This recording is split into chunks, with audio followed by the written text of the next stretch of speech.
Adam dan Hawa mulai mendengarkan perkataan iblis. Keikhlasan tiada lain adalah kegiatan yang Rasanya dilakukan memang lezat hingga keduanya lupa. Tapi sesungguhnya ia bagai binatang. Dan saat itu ia merasa nyawanya sudah sampai. Yang lain berpikir ia hanya bagian dari dongeng.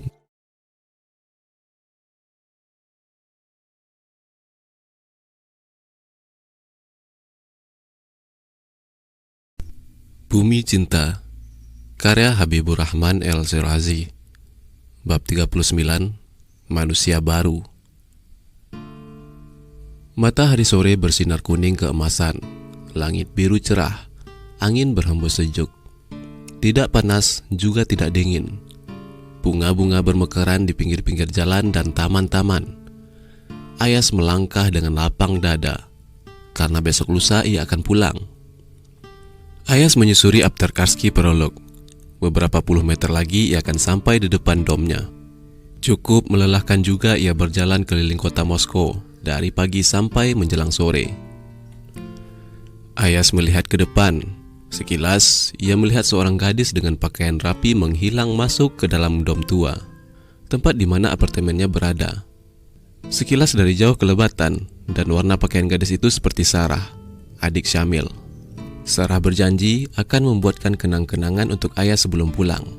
Sarah berjanji akan membuatkan syal dari benang wol yang akan ia rajut sendiri dengan kedua tangannya.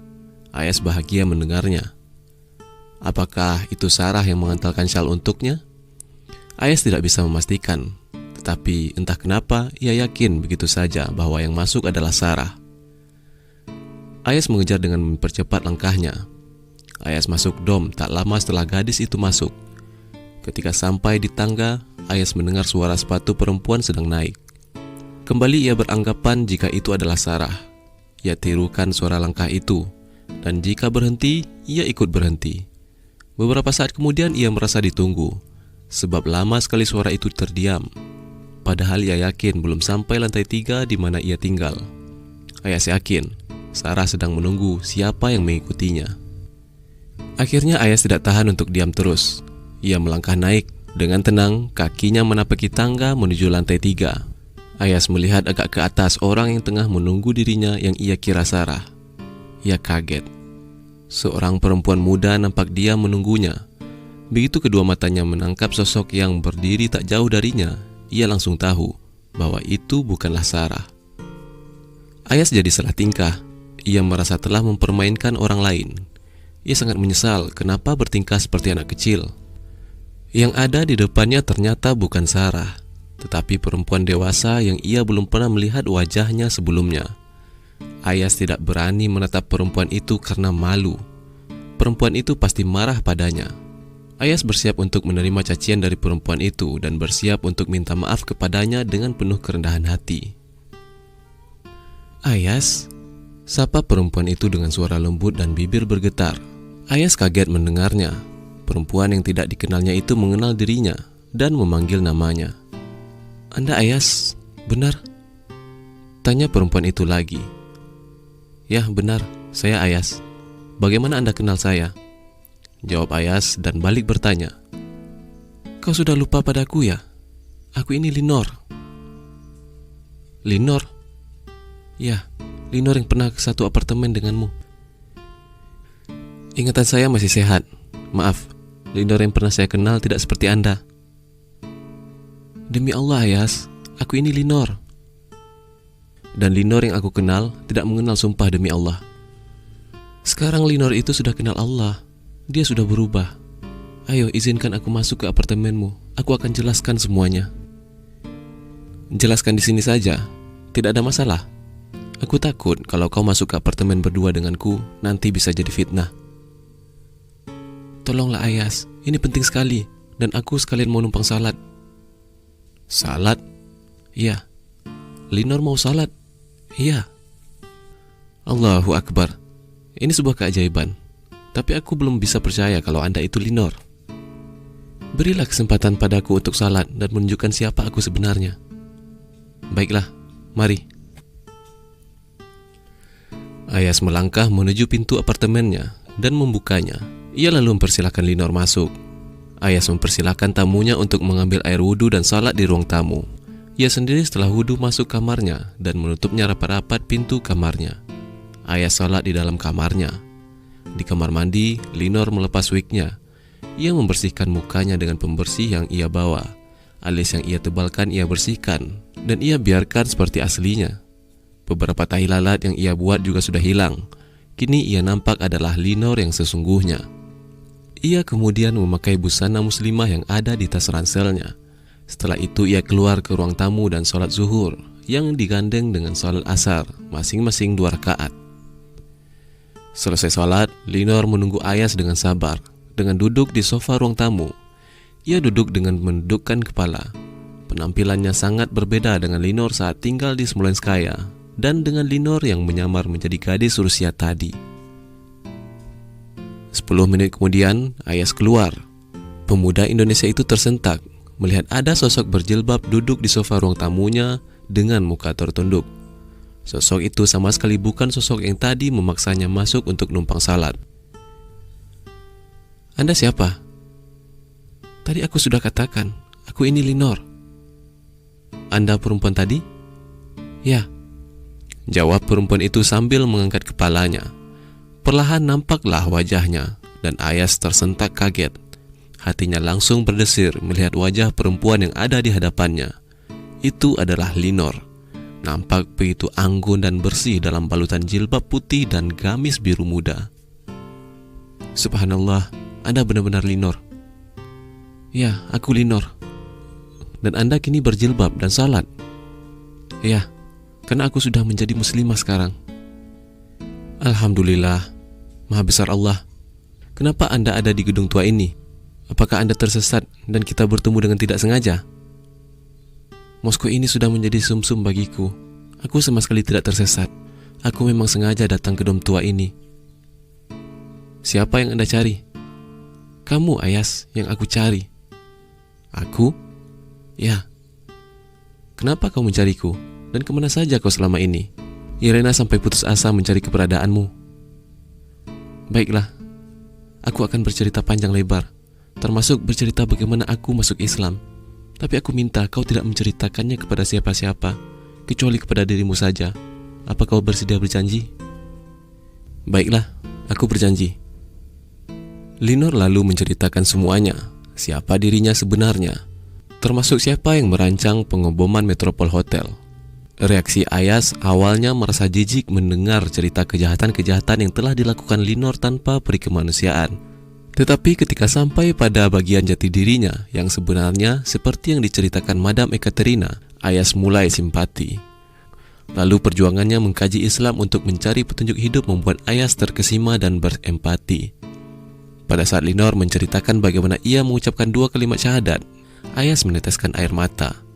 Bahkan agen Zionis, jika Allah mengkehendakinya mendapatkan hidayah, maka terjadilah proses itu begitu saja. Proses tidak bisa dibuat-buat. Proses menemukan hidayah yang menjadi dambaan banyak umat manusia. Terakhir, Linor menceritakan mimpinya bertemu ibu kandungnya yang sudah mati syahid ketika berangkat ke Berlin. Juga pesan ibunya untuk mencari pendamping hidup yang teguh menjaga kesucian seperti Nabi Yusuf. Dan dengan terus terang dan dengan mata berkaca-kaca, Linor berkata, "Aku sudah mendapatkan cerita Nabi Yusuf dengan sangat detail. Aku merasa tidak perlu bingung mencarinya, sebab aku telah menemukannya. Dan saat diriku dulu masih jahiliyah, aku sudah pernah mengujinya. Dan ia sungguh lelaki yang sangat menjaga kesucian. Ia sama sekali tidak tergoda. Rasa takutnya kepada Allah mengalahkan nafsunya yang membara. Dan laki-laki itu adalah kau, Ayas. Maka jauh-jauh dari Berlin dengan risiko yang sangat besar, karena mungkin aku kini sedang jadi target para agen itu, aku datang ke Moskow ini. Memang tujuan utamaku adalah menemuinya. Pertama untuk minta maaf kepadamu, dan kedua untuk memintamu memenuhi keinginan ibuku, yaitu agar aku menikah dengan lelaki yang menjaga kesuciannya. Aku tahu diriku sangat kotor. Kau bahkan pernah memergoki diriku melakukan perbuatan yang keji itu. Jujur, sesungguhnya aku tidak merasa pantas menjadi pendampingmu. Tapi aku tidak tahu harus berbuat bagaimana untuk memenuhi pesan ibuku. Aku memang sudah bobrok. Karenanya, dengan berislam, aku berharap aku bisa membuka lembaran baru hidupku. Hidup yang berlandas pada iman dan takwa. Hidup di bumi cinta yang meninggikan panji-panji kalimat tauhid, La ilaha illallah. Aku sudah berjanji pada diriku sendiri akan mewakafkan diri ini untuk berjuang di jalan Allah sebagai tebusan dosa-dosa yang aku lakukan sebelum ini. Ayas mengambil nafas panjang. Tak terasa air matanya meleleh mendengar perjalanan hidup Linor yang penuh liku dan ujian. Jauh lebih berat dari ujian yang selama ini ia rasakan. Dan Linor dengan akal sehatnya telah menemukan kedamaian dalam pelukan hangatnya ajaran Islam. Saya doakan kau istiqamah di jalan yang lurus. Untuk permintaanmu, sungguh kau adalah gadis dengan pesona yang tidak bisa ditolak lelaki. Tetapi berumah tangga bukanlah sebuah permainan atau hanya uji coba. Berumah tangga harus semakin melipat gandakan amal saleh dan kebaikan.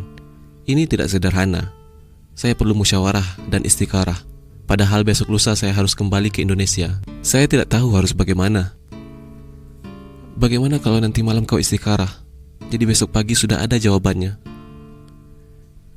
Bagaimana kalau setelah istikharah sekali belum juga ada kemantapan untuk mengiyakan atau menolaknya? Sebenarnya aku tidak tergesa-gesa.